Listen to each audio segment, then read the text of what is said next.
Good morning, friends, and welcome to another Daily Dose, a Sunday Daily Dose. This is the Lord's Day, a day of rest, a day for us to kind of chill after the busy week and maybe gear up for the week that's coming. Hey, and we had a whole week of productivity behind us, so maybe you're feeling a little bit more like you really do need a rest today. You know, it's not common in our culture for people to actually rest on Sunday.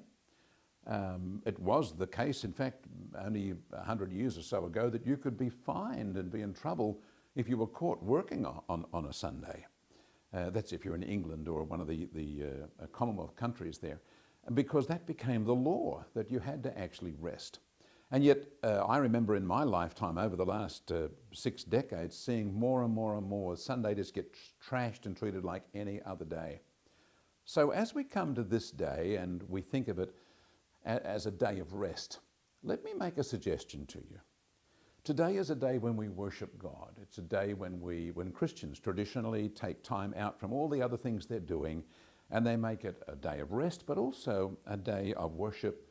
Watching a church service is what we would do these days with the COVID lockdown.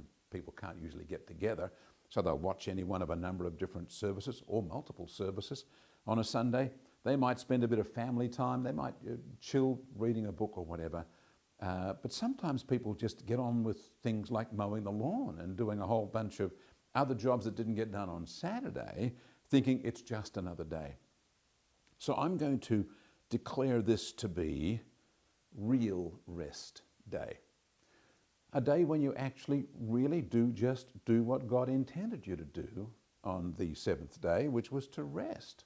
Now, we don't do it on a Saturday, which was the original seventh day. Christians do it on the Sunday, which we call the Lord's Day. But to actually take the day and rest, why would you not do that? And because people get all geared up, they've got so many things they want to do, they're chasing their tails, they get into the habit of not resting. And then some people say, oh, but Pastor Chris, if I didn't do the things I have to do today, well, then I'd have to do them tomorrow, and and I've got all these reasons why I've got to do it today.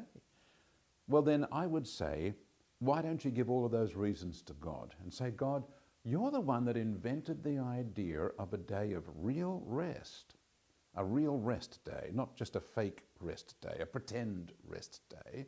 So I want to be able to do what you want me to do. I'm going to rest. I'm not going to tinker with all those things that are part of my working week. I'm not going to go and exhaust myself running around doing the chores around the place.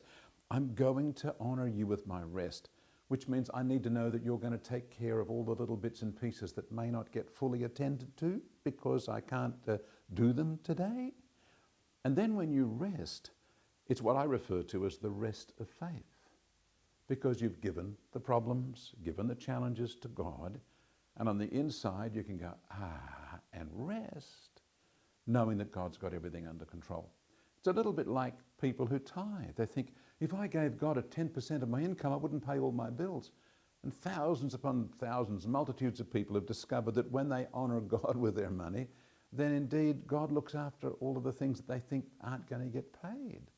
Now, I'm not interested in your money. I'm not asking for it. That's not where we're going. But I want you to see this idea that when we honor God, then we can see his blessing. And so when you honor him with rest, when you honor God with rest, he can bless your productivity. He can bless you with all the things that you think would not get done because you think you need to do them and be busy on the day when God said, take a break.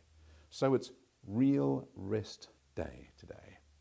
And if you feel like, oh, but I've got to do this thing, well, see if really you do have to got to do it, and see if you can't turn around and say, God, I'm going to give that to you. I just give that to you. I turn off to that need. I give it to you. I trust you. And I'm going to rest as an act of faith, the rest that comes out of my faith. And I'm going to have a real rest today. Why don't you do that?